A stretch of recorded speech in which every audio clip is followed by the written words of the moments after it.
林静怡到帅。富国海鲲号全台辅选列车前进中2选区开讲。我逐工安尼早4、6点外拼过是去台北开会，下昼就拼转来，啥都爱拼去开会。大家在讲最近在烦恼讲迄个交通足麻烦，去用检举，迄条我敢有免去找交通部。啥我的对手伊足无爱我去开会的，总爱放风声讲迄林静怡我拢无看，因为伊无能力开会啦。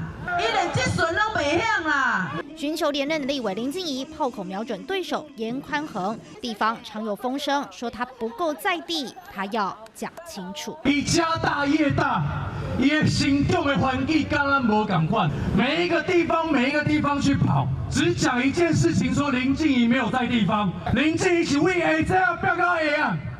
在立法院，在台北审预算、审法案，出席率100分的立委，回到地方，他一样站在第一线。我们要打破家族，打破黑金，打破长久以来被恶势力霸占的中2选区，对不对？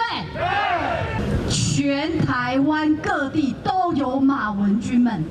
我们要打破这些地方势力。不分区立委候选人郭玉琴、万老师也成为辅选讲者之一。中2选区拉锯战，林静怡要靠问政成绩，争取选民选票+1。参选陈俊的朱素君 N 小组台中报道。